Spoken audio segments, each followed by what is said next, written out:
Buenas noches, bienvenidos a Geopolítica en Debate, un programa de análisis de los problemas de la paz, la guerra y el orden internacional. Esta noche con el tema escalada del conflicto en Oriente Próximo y consecuencias del ataque iraní a Israel.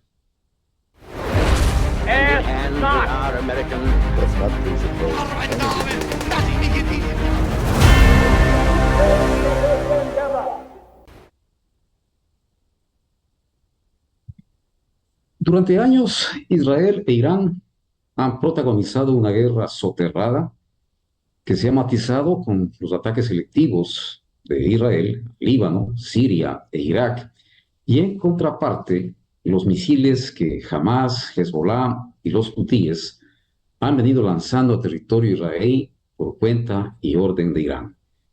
Pero en este mes, abril, este conflicto encapsulado quedó al descubierto cuando Irán disparó 300 dispositivos entre misiles y drones sobre Israel, al tiempo que el gabinete de guerra del ministro Benjamín Netanyahu respondía con un ataque aéreo preciso y limitado que hizo blanco muy cerca de una planta nuclear ubicada en la provincia de Isfahan. Nunca había sucedido un ataque directo de Irán a Israel y viceversa, y tampoco se había articulado una alianza defensiva de Israel integrada por estados árabes como Jordania y Arabia Saudí, que buscan balancear el poder regional de Teherán a través de un acercamiento con Jerusalén a instancias de la diplomacia de los Estados Unidos. La ausencia de una espiral de violencia que ponga a Israel e Irán frente a frente no significa que la guerra en las sombras no continúe como hasta ahora. Hezbollah seguirá lanzando misiles desde Líbano, Hamas hará lo propio en Gaza, y los hutíes tomando ventaja de la crisis de poder en Yemen para atacar en el corredor del Mar Rojo. El punto geopolítico a resolver es si Jerusalén y Teherán apelarán al combate directo ante una nueva y posible crisis o se atenderán al guión de la guerra, las sombras, para evitar una confrontación directa.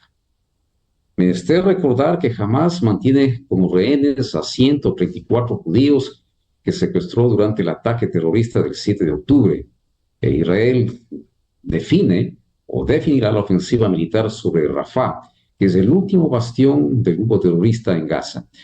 Cuando el gabinete de guerra de Israel tome la decisión bélica, causará una reacción en Teherán que hoy es imposible de describirla o calcularla. Además, Hezbollah no ha cesado en sus ataques desde la frontera sur del Líbano y los enfrentamientos se multiplicaron en Cisjordania, protagonizados por palestinos que responden a las órdenes de Irán. La evolución política y militar de estos dos frentes pueden acelerar un nuevo cruce directo entre Jerusalén y Teherán. Fuera del escenario bélico, los países del G7 intentan desescalar el conflicto en Medio Oriente. Señalan de hecho la voracidad de Irán, pero también exigen a Israel que negocie un cese al fuego, un cese duradero, y permita que ingrese la ayuda humanitaria a la franja de Gaza como corresponde. Se trata de una agenda compleja y con escasos resultados a la vista. El régimen de los ayatolás y el gobierno de Israel tienen sus propios intereses que complejizan un curso de acción diplomático que permita diseñar una salida negociada para la guerra en Gaza, la crisis de los rehenes y los frentes abiertos en Cisjordania y el Líbano. Asimismo, el presidente Biden desconfía de las decisiones que pueda tomar Netanyahu y, bueno, el presidente norteamericano respalda, por supuesto, a Israel, pero no quiere que el líder del Likud multiplique la tragedia palestina en Gaza y de esta manera afecte aún más su campaña presidencial contra el candidato Donald Trump. La crisis de Medio Oriente supone una etapa compleja y ya no hay certezas para una pronta resolución. Para analizar este tema se encuentra con nosotros el señor coronel en servicio pasivo, Galo Cruz. Él es docente investigador en geopolítica, liderazgo y pensamiento estratégico de la Academia de Defensa Militar Conjunta de MIG. Es miembro del número de la Academia Nacional de Historia Militar, máster en estudios estratégicos y seguridad internacional por la Universidad de Granada, España, Actualmente es decano de la Escuela de Seguridad y Defensa del Instituto de Altos Estudios Nacionales IAEN en la ciudad de Quito. Pues bien, damos la más cordial bienvenida al señor coronel Galo Cruz. Buenas noches, gracias por la invitación. Realmente es un reto muy importante tratar de analizar una situación de conflictividad como la que se está desarrollando en ese polvorín del mundo que se llama Medio Oriente. Y para analizarlo esto, abordaré desde el punto de vista geopolítico, pero mi prioridad será en la parte geoestratégica que considero que es la más importante. Y voy a empezar desde el último. ¿Cuáles son los perdedores y ganadores en este conflicto? Hay grandes perdedores en este conflicto. Uno de los grandes perdedores es China, fundamentalmente, los propios Estados Unidos, porque son potencias o como potencia emergente o como potencia en descenso controlado, son potencias que les favorece totalmente mantener el estatus, mantener el equilibrio del sistema internacional. Así este sistema sea injusto. Y cualquier alteración en este equilibrio en cualquier región, eso hace que se ralentice su desarrollo, su crecimiento económico fundamentalmente y también su expansión. E increíblemente, ¿cuáles son los principales potencias favorecidas por este conflicto? Son Israel e Irán, ¿sí? Y esto empecé desde el último para hacerme entender cómo quiero llevar a cabo esta discusión. En general, en la parte geopolítica hay algo novedoso. Ya nos estábamos acostumbrando a la geopolítica crítica, ya estábamos acostumbrando a proyectar, pensar en los códigos geopolíticos y fundamentalmente en la parte discursiva de las conflictividades internacionales. Pero este conflicto hace que volvamos nuevamente la vista a la geopolítica imperial y también a la geopolítica de la Guerra Fría y posguerra fría. Entonces, vamos a empezar tal vez por ahí. Y en términos generales, también en la parte geoestratégica, hoy más que nunca es el mejor concepto de geoestrategia formulado por el recientemente fallecido Henry Kissinger. el estratega norteamericano de origen polaco, Zbigniew Brzezinski, Sí, quien sí. decía que la geoestrategia es la gestión estratégica de los intereses geopolíticos, nada más brillante. Y también Brzezinski le ubicaba al Irán como un pivote geopolítico, al igual que Ucrania y Turquía, y son países que en realidad no pueden desestabilizarse porque son de la apetencia y de la ambición de los grandes actores geoestratégicos, en especial de Estados Unidos. Bueno, Oriente Medio y su entorno vecinal, se podría decir que no es la región más violenta del mundo, no. En eso les falta todavía para igualarnos a los latinoamericanos, pero sí es la región más peligrosa del mundo.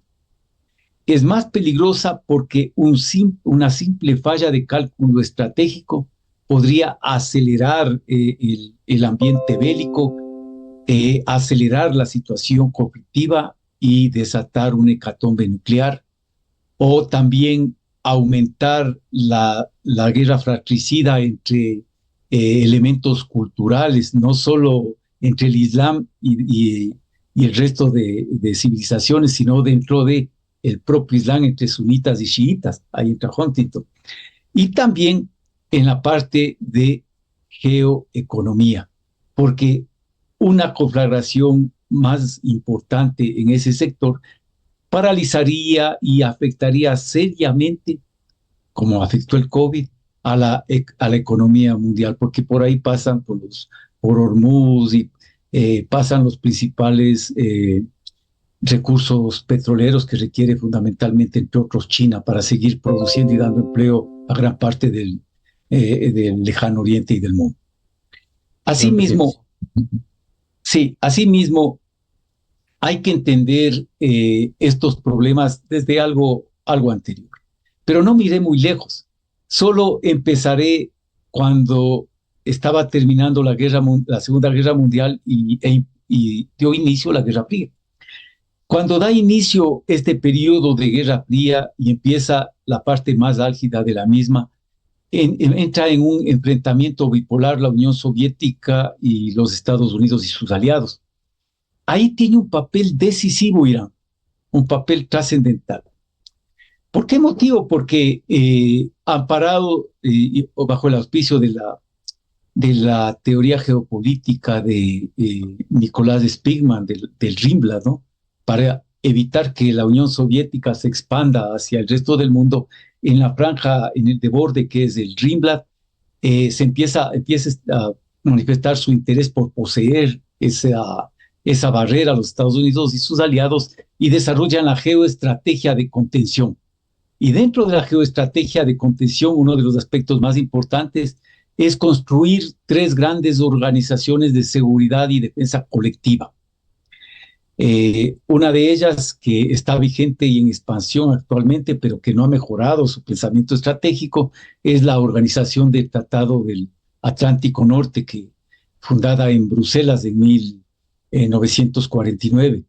En cambio, en el extremo, en el sudoeste asiático, la SEATO en Saigón contenía el avance del comunismo o el socialismo real hacia la parte del Asia del sur, ¿no es cierto? Y en el centro, sí, y en el centro había el pacto de Bagdad, o también conocido como la CENTO, Organización del Tratado del Centro, que tuvo que salir de Bagdad porque el partido Baas, Saddam Hussein, con el general Hassim, si no me equivoco, le dio un golpe de Estado y le derrocó al rey de Irak, de esa potencia sunita.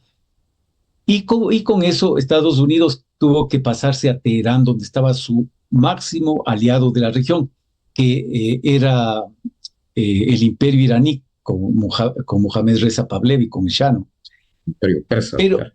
Sí, claro, pero todo esto, esta geoestrategia de contención para que no se expanda el comunismo, fracasa por 2 aspectos, entre otros fundamentales. El primero, por el brillante pensamiento estratégico soviético y ruso actual, que es muy ordenado y muy disciplinado. Y ellos, ante esta geoestrategia de contención, hacen una estrategia de contracontención y alargan su dispositivo defensivo y generan guerras de liberación nacional en África, en América Latina, en Asia, y en eso se parece a lo que está pasando este rato, haciendo una nueva perspectiva para los Estados Unidos y sus aliados. Y la segunda es cuando en 1979, perdón, se produce la revolución islámica en Irán. Entonces, bastó que desde París, que eso los franceses siempre les ha gustado dar asilo a todos, ¿no es cierto? Y entre ellos a los musulmanes y entre ellos a los fundamentalistas chiíes como el ayatollah, el ayatollah Khomeini, que es diferente al ayatollah actual, porque el anterior era sumamente radical, el actual se considera como un ayatollah moderado, más moderado. Y entonces... Permítame una interrupción breve nomás. Sí. En la teoría de contención, se mencionaba la OTAN al término de la Segunda Guerra Mundial. ¿Cuándo interviene George Kennan con la teoría de la contención? En los años 50, luego de la Carta Larga, cuando él identifica lo que usted menciona. ¿No hay una contradicción respecto de la creación de la OTAN antes de la teoría de Kennan respecto de la contención que fue la resolución final norteamericana para evitar la expansión soviética, y esto en los años 50? Lo que pasa es que al iniciar casi la Segunda Guerra Mundial, fallece justo el padre de la geopolítica, de la Escuela Geopolítica norteamericano, Nicolás Spigman, ¿no? Y Nicolás Spigman es un adelantado, como todo geopolítico, a su tiempo. Él, antes de de desarrollarse la Segunda Guerra Mundial, ya configuró el escenario de la Guerra Fría, de la post-Segunda Guerra Mundial. Y él decía que los enemigos no son Alemania ni ni Japón, y que más vale hay que apoyar su reconstrucción, porque los enemigos son otros, y ahí entraba justo China y Rusia. Y también él era contrario a la Unión Europea, eso le falló a Estados Unidos, y fundamentalmente era afín siempre a la eterna unión con Inglaterra, de Gran Bretaña, ¿no? Bien, entonces ahí configuran ese Rimla. Y a partir de ese Rimla empieza a, como geopolítica no se hace mucho, pero al transformarse en geoestrategia, en una gestión estratégica, los intereses geopolíticos empiezan a desarrollarse las organizaciones de uno para todos y todos para uno, las organizaciones de defensa y seguridad colectiva.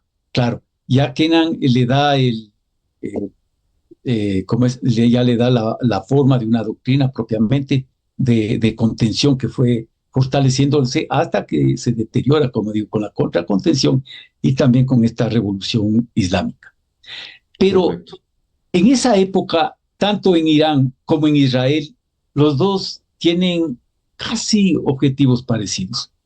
Claro. Y Irán queda encerrado, el fundamentalismo chií o sea, queda encerrado porque recordemos que en el Islam, al Mahoma no dejar descendencia y dividirse entre Abu Bakr y Ali, Ahí las dos siguieron. preferencias, ¿no es cierto?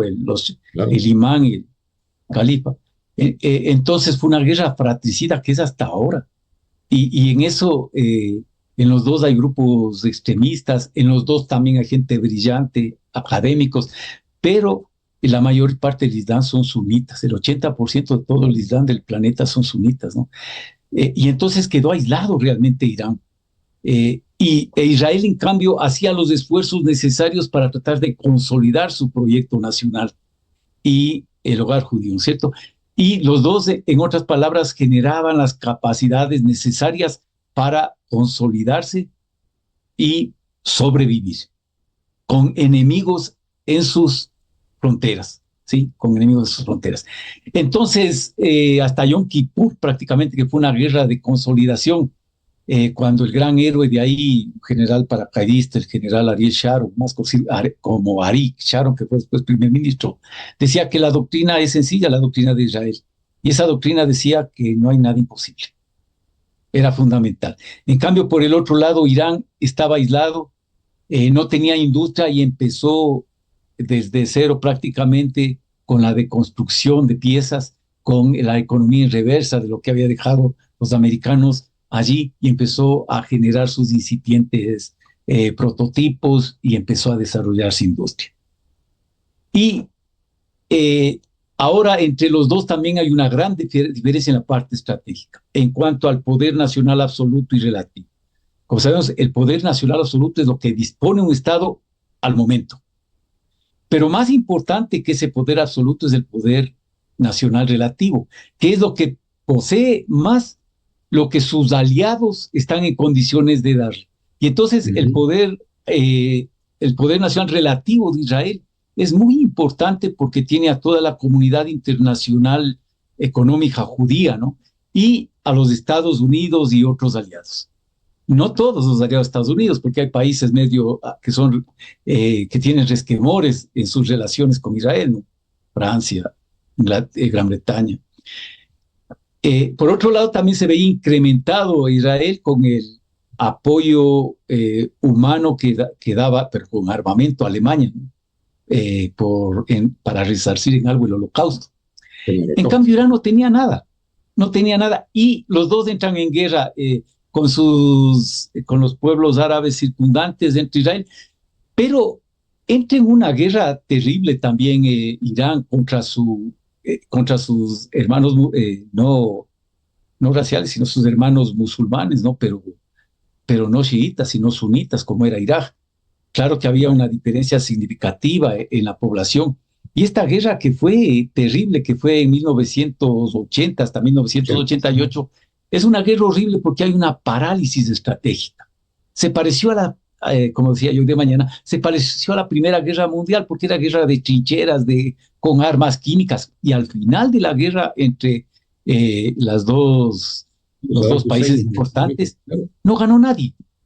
No ganó nadie, pero sí murieron 1 millón de personas casi. claro que sí. Perdieron mucho, no ganó nadie. Y entonces, pero el que aprendió de esa guerra fue Irán. Aprendió bastante de esa guerra, como les voy a demostrar.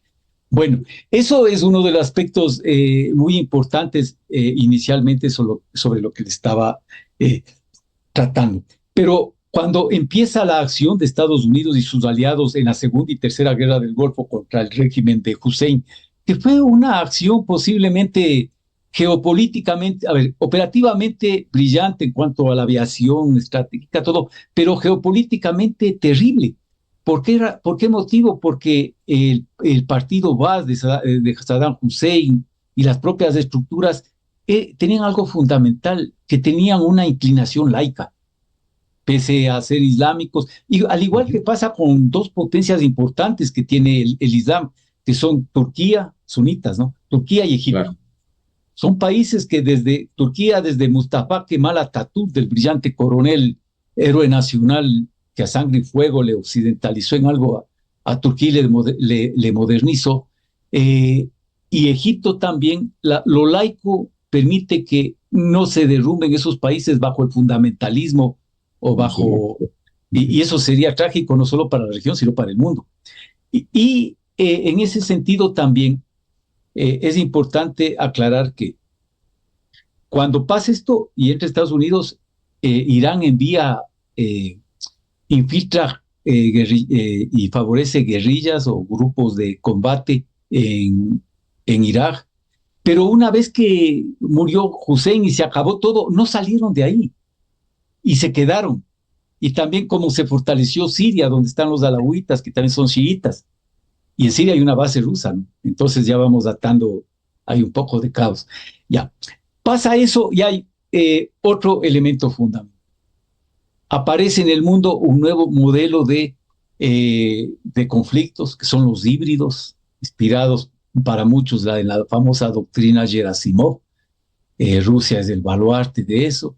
Ellos que actúan con enfrentamientos y combates asimétricos en zonas grises, y es bonito leer la literatura. Pero quien maneja admirablemente eso es Irán, de una forma brillante, como ningún otro país. ¿En qué sentido? El primer problema de Irán fundamental era de que estaba aislado y que no tenía estados amigos.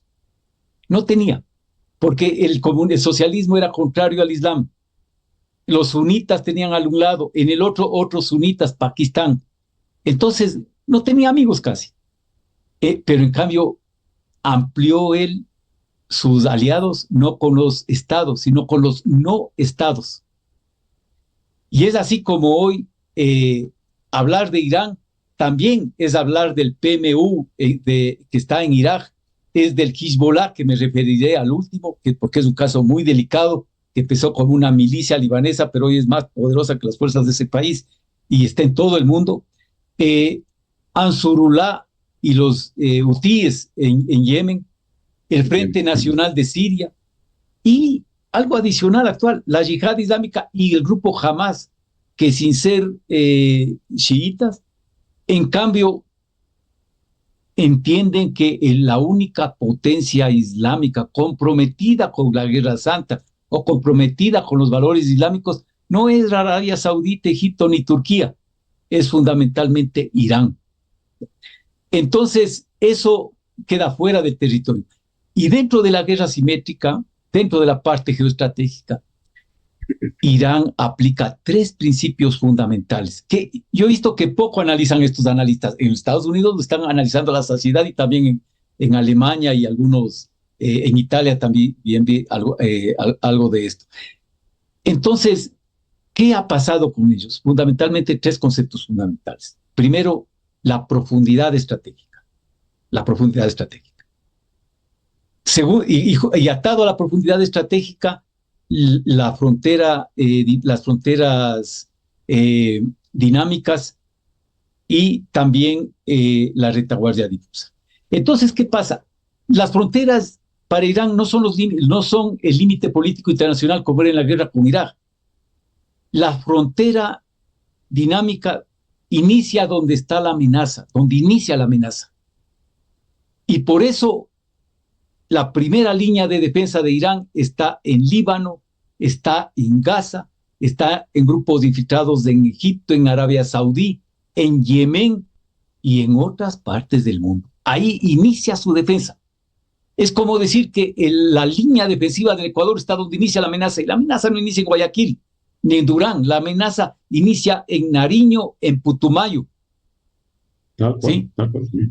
Entonces, eso es algo que, especialmente en nuestro país y en los países suramericanos, es crónico, es fatal, y por eso estamos teniendo serios problemas de seguridad, porque consideramos todavía que la frontera está atada al límite político internacional, y las fronteras en el mundo actual son dinámicas, como les estoy indicando.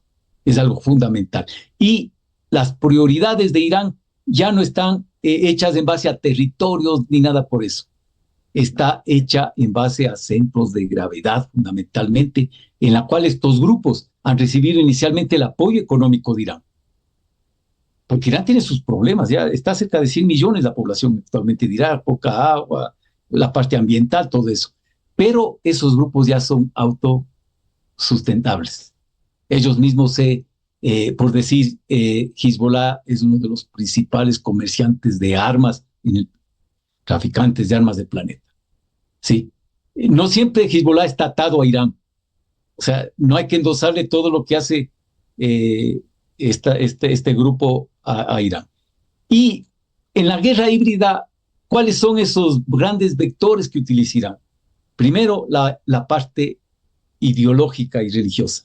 Sí, ellos dicen que están para defender al Islam, así como Pakistán dice que nosotros tenemos el arma nuclear para defender a nuestro pueblo islámico, ¿cierto? Porque es la única potencia real atómica es Pakistán, después de que Abu Qadir Khan desarrolló el programa nuclear en Pakistán. Y en cambio, otro aspecto fundamental es el económico, ¿sí? El económico, con la colaboración de muchos emiratos, de muchos millonarios petroleros, que para no ser afectados colaboran con todos estos grupos que son extremistas, y también con negocios ilícitos, porque el Hezbollah está metido fundamentalmente con el primer comando de la capital, con toda la estela de lavado de dinero y contrabando y tráfico que se hace en la triple frontera. Está en el lavado en la parte de Venezuela, en la parte de Colombia y en muchos otros países. Bien, esto por una parte. Dentro de esto no es aislado lo que ha hecho Irán. Así como Israel tiene estrategas brillantes, Israel también lo tiene y ya fue eliminado el mejor de ellos, que fue el famoso general Soleimani, que fue líder de la QDS, o sea, que es la organización, el gran comando que abarca todos estos grupos asimétricos. Entonces fue algo brillante. Ahora ya podemos entender lo que está pasando con los cohetes, con los drones, con todo eso. Entonces Irán ya no se defiende en su territorio, se defiende. Israel hace lo mismo, porque si vieron el ataque que hace Israel cerca creo que a 30 kilómetros o algo más cerca de la base subterránea donde se supone tiene el programa nuclear. Es algo como de entrenamiento para seriar el tiro, para demostrar que, claro, porque a ninguno de los dos le está yendo bien con esto. Netanyahu capta de nuevo el apoyo popular y el interés del mundo judío, ¿sí? Irán pasa a ser el líder del Medio Oriente Islámico, ¿sí? Es más... Una pequeña introducción, mi coronel, aquí. A ver, usted mencionaba del programa nuclear iraní. Ya dio una excelente aproximación a la problemática de Irán en Oriente Próximo. Yo quisiera centrarme un minuto en el programa nuclear de Irán, que ha sido motivo de preocupación y controversia a nivel internacional, y sigue siendo. Esto durante varias décadas. Usted recuerda que este programa se desarrolló o se inició en los años 50 a instancias de Francia y de los Estados Unidos. En el año 79, como usted ya refirió, se produce la Revolución Islámica y ciertamente Irán cambia de dirección, de ser pro-occidental, se convierte, asume una posición muy orientada al tema del islamismo. totalmente confrontada con Occidente, con Estados Unidos en particular y por supuesto con Israel. En la década de los 90, Irán reanudó su programa nuclear con el objetivo declarado de generar energía eléctrica. Esa ha sido la idea que se ha venido en general. Pero Irán está, de lo que se conoce, Irán está desarrollando instalaciones para enriquecer el uranio, porque Irán tiene uranio. Es un proceso clave para la producción del combustible de reactores nucleares y potencialmente para la construcción de armas nucleares. ¿Y qué se ha visto? Las inspecciones y los acuerdos internacionales, el Plan de Acción Integral Conjunto en el año 2015, destinados a limitar la capacidad del programa nuclear iraní a través de sanciones económicas. Al final del día, no nos queda claro cuál es la capacidad del programa nuclear iraní, si la amenaza que Israel ve en Irán respecto de su programa nuclear es verdaderamente real o lo que dice Irán que simplemente su interés tiene que ver con electrificación. La pregunta es, ¿cómo ha impactado el programa nuclear de Irán en las tensiones con Israel y en general en la región? Y obviamente con la participación de otros entes internacionales que generan una preocupación constante sobre un problema que no lo entienden muy bien y no saben cuál es la dimensión realmente. Le consulto esto porque de continuar el programa nuclear de Irán, Israel hará lo mismo que hizo con Irak, recuerde usted, con la planta nuclear de desarrollo de Osirak en los años 90, si mal no recuerdo, un ataque preventivo. Entonces, mi brother, entendería yo que va a haber un ataque preventivo. Israel ya lo dijo, tomará las medidas que tenga que tomar. ¿Cuál es su criterio del programa en sí mismo? ¿Es una amenaza real que ciertamente va a desatar un conflicto de proporciones impredecibles? Su criterio, mi brother. Bien, en términos generales, en esa región, en Medio Oriente, si a Medio Oriente le sumamos el sur de la parte de la India, que está pegado, porque hablar de Medio Oriente y separarle, por ejemplo, a Pakistán es bien difícil, ¿no es cierto? Entonces, ahí hay tres países que hay la certeza de que tienen vectores nucleares, que son la India, Pakistán e Israel. Dentro de toda escalada bélica también recordemos que otros aspectos que vamos a ver las causas de lo que está pasando este rato. Hay dos países con gran interés de tener armas nucleares. Dos países, ¿no es cierto? Irán, que es un programa que se desarrolló y que se fue abruptamente detenido por un ataque israelí, un ataque una acción, un ciberataque, ¿no? Cyberataque. Se colocó un troyano y se contaminó los sistemas, demorando el desarrollo del programa nuclear iraní. Y el otro es Arabia Saudita, que eso hay que ponerle mucho ojo, y Arabia Saudita. Bien, asimismo, los dos países rivales, son rivales la India y Pakistán, que es vecinos, y también, más que vecinos, también conjugados de muchas regiones, con minorías de los dos países y con asuntos por resolver. Ellos están mejorando mucho en los últimos años su programa nuclear. Y no en un mayor número de ojivas nucleares, al igual que Israel, sino en perfeccionando, modernizando sus armas de ataque nuclear, que es lo más lógico, ¿no?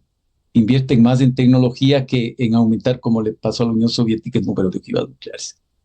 El día de hoy, sí, creo que fue hoy o ayer, salió una información muy preocupante en la cual el representante de la ONU en la Comisión de Control de Armas Nucleares afirmaba que Irán podría tener o en un mes o en el transcurso del año ya listo su programa nuclear. Eso no está muy lejano por dos cosas. Primero, porque el mundo actual se ha visto que el control que se realiza de las armas de destrucción masiva ha sido muy frágil, sumamente frágil, que ha habido una cierta discrecionalidad en las potencias mundiales para controlar eso, el ablandamiento también un poco de Estados Unidos, y otro de los aspectos es esta amistad muy cercana que ha surgido entre Rusia e Irán. Entonces, justo hay los pesos y contrapesos, ¿no es cierto? y en ese sentido posiblemente se haya acelerado el programa nuclear. A Israel no le interesa ya posiblemente, si hubiera sido solo de destruir, ya lo hubiera hecho. Porque la mejor excusa ya cuando fue atacado Israel se le presentaba para que realice inmediatamente la destrucción. Porque Israel tiene armas nucleares, pero el asunto es que no, posiblemente no todas están en su territorio, sino están en otros ámbitos secretos, ¿no es cierto? En otros espacios. Bien, ahora, esto es importante, esta pregunta sobre la parte nuclear, porque en los últimos tiempos eh, empezó un hecho sin precedentes en Oriente Medio. Empezó a acercarse la paz. Y esa paz se empezó a acercar con medidas importantes de fomento de la confianza entre Israel y Jordania, entre Israel y Arabia Saudita y también unos países del Golfo, y entre Israel y Arabia Saudita, que es una potencia sunita y en su interior también hay gente muy radical que apoya a grupos sunitas, inclusive en Sudamérica. Arabia Saudita estaba haciendo lo necesario por quedar bien con Israel y sus aliados, fundamentalmente con Estados Unidos, para que Estados Unidos y ellos avalen el desarrollo nuclear de Arabia Saudita. Y justo Arabia Saudita, ¿por qué? Porque tenía la inminencia de un enemigo cercano, que era Irán, que estaba desarrollando eso. Sin embargo, ahí, en estos aspectos, surge el ataque que hace Hamas sobre Israel y altera todo esto, ¿sí? Lo último, la visita de Erdogan, la visita que realiza el líder turco. Entonces se había mantenido, no digamos neutral, sino quería mantener el equilibrio Turquía. Pero este rato Turquía evidencia que se está acercando hacia Irán también. Y hay asuntos entre los dos irresolubles también, el asunto kurdo y otros muchos problemas. Pero un aspecto fundamental también es que aparece en el 2014 y 2015, en su máximo apogeo, un grupo que hace temblar al Islam, que es el grupo que busca el califato mundial, me refiero a ISIS. En gran parte con el pensamiento fundamental de muchos que fueron derrotados y que fueron parte de la órbita de Saddam Hussein. Pero este grupo ISIS empieza a expandirse de una manera fulminante por todo el Islam y a hacer tambalear a muchos gobiernos, empezando por regímenes muy ordenados como Jordania, como muy autocráticos como Arabia Saudita y a todo el Islam en general.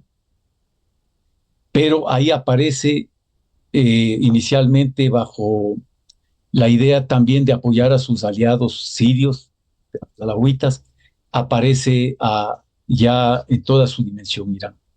Irán es el gran ganador de la guerra contra ISIS. Y gran parte del mundo islámico le deben a Irán el que haya sido significativamente disminuido ISIS, porque todavía existe, pero sus capacidades fueron disminuidas a lo mínimo. Entonces, ahí ya hizo pruebas importantes de su nueva actuación junto con otros elementos en Extremo Oriente, en cercano Oriente, en cercano y Medio Oriente.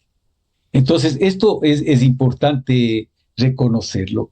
Y hay un aspecto también importante aquí, que Estados Unidos cambió prácticamente su intención estratégica que tenía para estos conflictos, luego de Vietnam, de Irak, de todo eso, y bajo los principios del régimen de Biden. Estados Unidos trata de apoyar, seguir con sus objetivos, de apoyar a sus aliados como estén sus intereses nacionales, sin embargo, no inmiscuir personal militar norteamericano. Ya, o sea, ir evitando las muertes de ciudadanos norteamericanos o de militares norteamericanos. Y por eso le está costando mucho en Ucrania, fundamentalmente. Entonces, proporciona un número importante de armamento tecnológicamente avanzado, pero cuesta mucho manejar eso, entrenar. Por ejemplo, Rusia está proporcionándoles sus mejores aviones de combate Sukhoi a, a Irán, ¿no? Le va a proporcionar para defenderse, Tecnologías. pero eso involucra Claro. que no solo va a ir el avión, porque cuesta más o menos 2 años demora el entrenamiento intensivo de un piloto para esos aviones de esa generación, si no me equivoco. Entonces vendrán con pilotos rusos. Y lo que quería referirme es al Hezbollah, ¿no? Un poco, no sé. Sí. Sí, bueno, ya. Entonces, yo decía que el Hezbollah hace una presencia mundial para obtener sus propios recursos. Ya no es una milicia libanesa apenas, está presente en gran parte de los países de América, eh, tiene una buena plataforma de entrada en Venezuela y también uno de los aspectos fundamentales es que ellos se nutren de cualquier tipo de negocio. Recientemente, en el mes de noviembre del anterior año, del 2023, hubo una operación conjunta de la inteligencia israelí, de la inteligencia norteamericana y de la Policía Federal de Brasil, la operación Trapiche. Entonces, ¿por qué en Brasil? Argentina es el país que más, que Dios. su comunidad judía es la más importante, pero el segundo país en número de personas que pertenecen a una comunidad judía es Brasil. Sí. Pero asimismo, Brasil es uno de los principales exportadores de los líderes del mercado entre Sudamérica e Irán, y el país tiene más o menos 1 millón de personas que profesan el islamismo en el Brasil. Entonces, al aliarse y estar junto con el primer comando de la capital, en Sao Paulo y todo eso, entonces hubo esta operación que se llamó Trapiche, en la cual se detuvo a muchos de agentes, digamos, de avanzada del Hezbollah, que estaban tratando ya de identificar y actuar sobre intereses judíos, sobre templos o sobre empresas judías, y allí incluso fueron detenidos algunos libaneses al querer entrar a sí. Esto desató una serie de aspectos, este funcionamiento en red de estas organizaciones y de las propias avanzadas iraníes está realmente sobrepasando la capacidad de los países que están habituados a las clásicas medidas de inteligencia y contrainteligencia. Asimismo, el Hezbollah tiene una presencia importante, ha tenido en su relación con grupos de las FARC y de las ex-FARC, también en aspectos relacionados a lavados de dinero. Se ha notado presencia en el Perú, muchos están en Ecuador posiblemente, según muchos informes e indicativos. Entonces, estamos hablando que es uno de los aspectos más complicados. La especialidad del Hezbollah: tráfico de armas, lavado de dinero y contrabando. Pues en definitiva, mi coronel, los grupos de actores en la región que están alineados con Irán, usted los refiere, Hezbollah, Hamas, ISIS posiblemente, pero a No, y diferencia de quienes están alineados con Israel, que como le decía hace un momento, me parece interesantísimo que Israel, frente a este potencial conflicto con Irán, ha generado una alianza con países árabes. Usted mencionaba Jordania y Arabia Saudí para enfrentar posiblemente la acometida por parte de Irán. Y esos sí, aliados que usted menciona. pero es más, los aliados son potencias europeas, ¿no es cierto? Son jugadores geoestratégicos que hay en la región. Claro. Uno de ellos, por ejemplo, es que todos esos países, gran parte de esos países fueron elaborados con un mapa luego de la Primera Guerra Mundial. Y justo entre Francia Inglaterra. y Gran Bretaña, Bueno, Francia y Gran Sykes-Picot, Bretaña, el tratado en el que se sí, dividieron. diseñaron justo Arabia Saudita, Jordania, en desmedro de la Gran Siria, de Persia, todo eso. Y ellos tienen todavía intereses importantes allí, intereses petroleros, intereses de presencia, intereses de armamento. Uno de los países que escaló al segundo puesto en este año en venta de armas del mundo fue Francia, que estaba Claro, en cambio en detrimento de los años anteriores. Lógicamente la calidad de su armamento es claro que sí. Aquí, especialmente cuando es fíjate, franco-alemán. ya le preocupa que es el casus belli más serio, la amenaza por parte de Irán, amenaza categórica para Israel, y esto lo hace desde la plaza palestina en Teherán, en donde a modo simbólico existe un reloj que marca el paso del tiempo y que el deadline de la destrucción de Irán, dicen ellos, para el año 2040. En definitiva, a Israel le quedarían 25 años de vida desde la proyección de los iraníes y tomando ventaja de su supuesta capacidad nuclear. ¿Cuál es su lectura de esto? Sí, no, yo creo que Irán se está consolidando como potencia, pero también ellos tienen enemigos internos fenomenales. Las masacres que hay de la población chiita por parte de los sunitas. También para ellos es fundamental el papel de Siria, porque Siria casi se convirtió en un narcoestado, ¿no? Porque tuvo un país quebrado que salir adelante con la venta de drogas químicas. También tiene la gran base rusa, Siria. Entonces, el establecer un callejón con Siria es fundamental también para ellos, para Irán. Irán tiene problemas ambientales, problemas sociales y políticos internos también.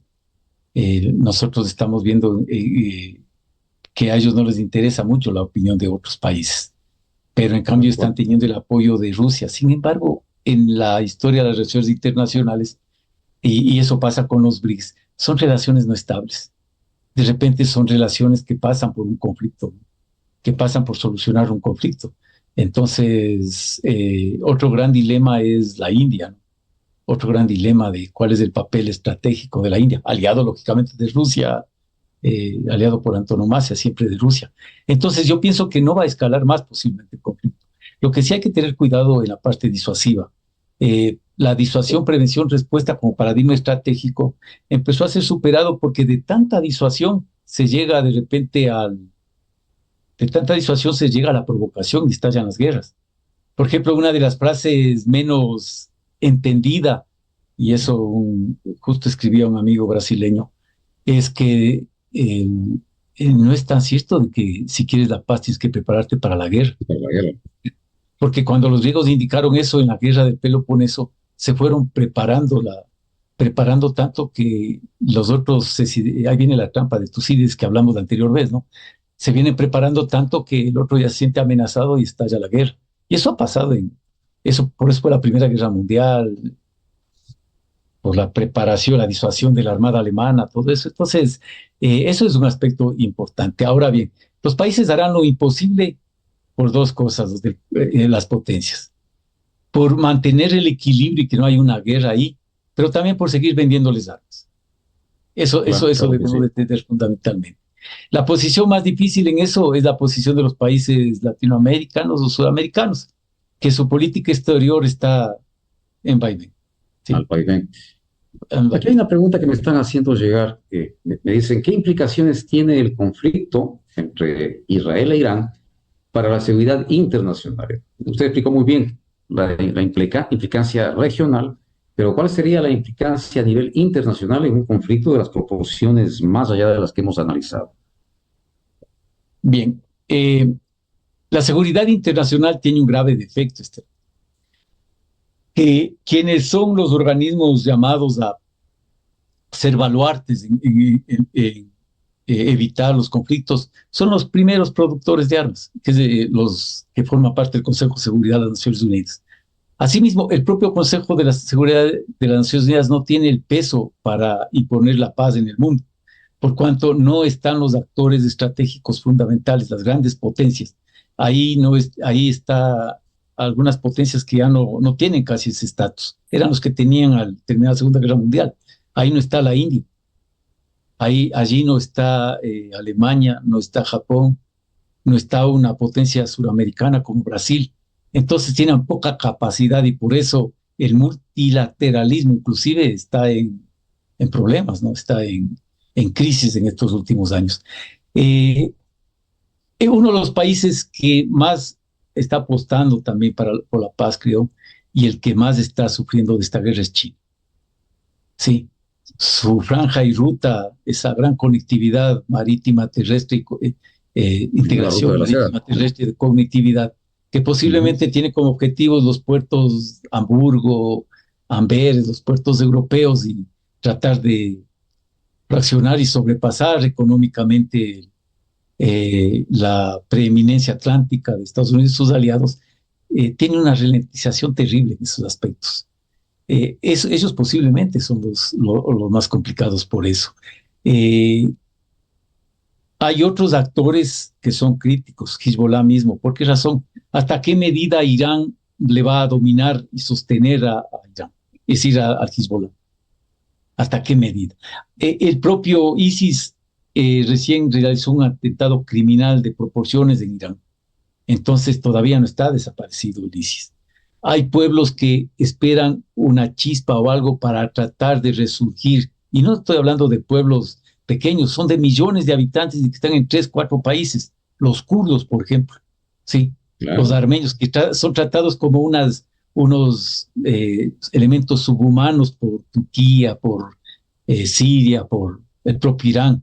Entonces, cualquier cambio, eso es lo crítico de Oriente Medio, de sus países antiguos. Cualquier cambio genera ascensos y descensos en la lucha por el poder. Y por eso la solución no es tan simple.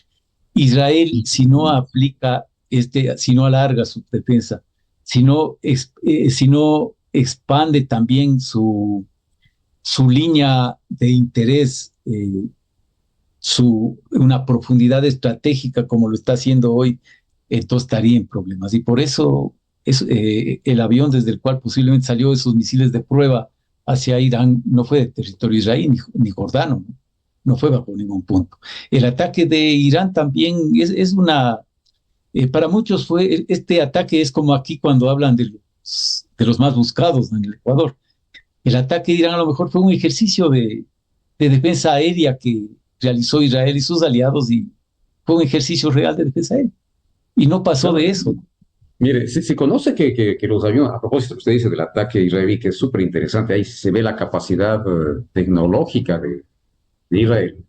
Le decía, se conoce que los aviones israelíes no violaron el espacio aéreo de Jordania, fíjese usted, para replicar el ataque de los Claro. 300 drones y misiles lanzados por Irán. La CIA, tenía un reporte de la CIA que informaba a la Casa Blanca que la ofensiva ordenada por el premier Netanyahu irrumpió el territorio iraquí y coronó su misión que sirvió para demostrar la capacidad tecnológica de Israel.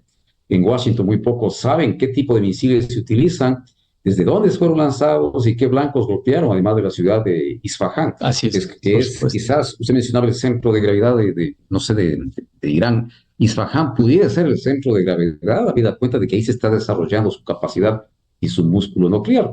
Interesantísimo. Y hay una pregunta, y ya para ir cerrando, qué pena el tiempo se nos fue Sí, encima. La pero, tecnología israelí es superior ciertamente a la iraní. Hemos visto la respuesta del escudo de acero, la incapacidad o posiblemente Irán no tenía la intención precisamente de generar mayores daños, o fue la capacidad israelita la que pudo dar cuenta de más de 300 dispositivos aéreos entre drones y misiles. ¿Cuál es su lectura de esto? claro, primero, a ver, siempre, otra vez, pondría en escena a Berzezinski, ¿no? Hay cuatro dimensiones en las cuales se le ubica una gran potencia, que son la parte económica, la parte cultural, Militar. la parte militar y la más importante, la que genera más asimetrías, que es la tecnológica. Las universidades israelitas son de los primeros centros de investigación del planeta y también de sus aliados. Entonces, yo ubicaría mejor un aspecto fundamental, remitiéndome a un gran estratega, para muchos que salvó al mundo del hecatombe nuclear, que es el general Beaufret, ¿no?, general francés. Entonces, Beaufret, cuando analizó la Primera Guerra Mundial, la gran potencia que era Francia, y por qué fue aniquilada en poco tiempo, retrocedió, era porque dijo, nos fue fatal la ignorancia de la estrategia. Pero, ¿por qué es importante Beaufret? Porque él, al generar en sus modelos estratégicos el asunto de la destrucción nuclear y el empleo de la disuasión, porque la destrucción era prácticamente para el ganador y el vencedor. Eso es lo que mejor ha sucedido en los actuales momentos, en que por más extremista que sea el país, cuando es un Estado, sabe que el realizar un ataque nuclear o sufrir un ataque nuclear no habrá vencedores. Por ejemplo, Corea del Norte. Corea del Norte pudo hace muchos años haber sido borrado su programa nuclear, ¿sí? Con el gran poder que tienen sus rivales. Y no es tanto por la amistad que tiene con China, sino porque una acción decisiva contra su programa nuclear generaría una nube radioactiva que aniquilaría toda la población de sus aliados de Corea del Sur, fundamentalmente. Es más, Seúl está muy cerca de la frontera, ¿no es cierto? Lo mismo deben tener la certeza tanto Israel como Irán, y por eso no hay el ataque masivo. Entonces, pueden haber armas atómicas ya portátiles, puede todo, el contrabando en el mundo es en todo sentido. Y Israel y Irán, que creo que tienen la certeza de que hasta cierto nivel les conviene realizar este, este simulacro de, de conflicto, pero más allá de eso, ya habrá un no retorno y tendrían daños irreversibles sobre sus poblaciones. Los dos están ganando en protagonismo, en prestigio, tanto Irán como Israel. Y bueno, lo malo es que en medio está los que son usados, los niños, los ancianos, eh, Tal cual, tal los, cual. los grupos eh, palestinos no relacionados con el terrorismo. Ujú. Y también es una gran oportunidad para probar armamento, para cambiar y modernizar el armamento. Es como ir a un shopping y cambiar la ropa, eso están haciendo, ¿no? Rápidamente los países. El complejo industrial militar se beneficia, como usted mencionaba. Aquí hay algo Así. importante. Usted mencionó a estos grandes pensadores norteamericanos de la estrategia y de la geopolítica, Brzezinski.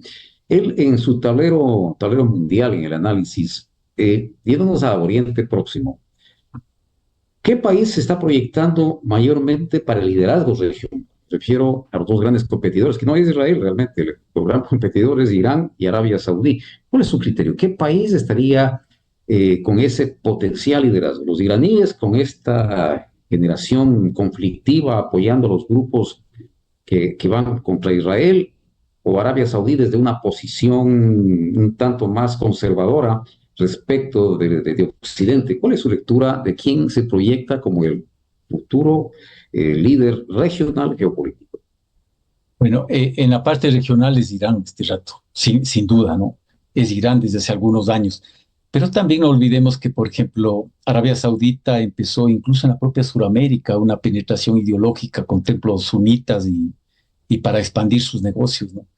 Eh, También Arabia Saudita le está ya apoyando en algo a Irán, le está reconociendo su importante papel de líder, pero el asunto es hasta cuándo le va a reconocer, hasta que tenga la primera falla o la primera debacle, y ahí posiblemente actuará decisivamente para ir menoscabando eso, ¿no? Porque entre los sunitas y los chiitas, eso está, es una complejidad que, es más, en Sudamérica es la región más estable estratégicamente del mundo porque los conflictos entre países han sido eminentemente territoriales, pero allá los conflictos son culturales fundamentalmente, son religiosos y Tal están cual. impregnados en el inconsciente colectivo. Entonces, la posición de alineamiento actual no es estable porque no es una región estable. Los países más estables han sido Turquía, han sido Egipto. Arabia Saudita ha sido estable sobre la base de millones de dólares gastados en armamento de última tecnología y el apoyo decidido de los Estados Unidos, ¿no?, en proveerle de ese armamento.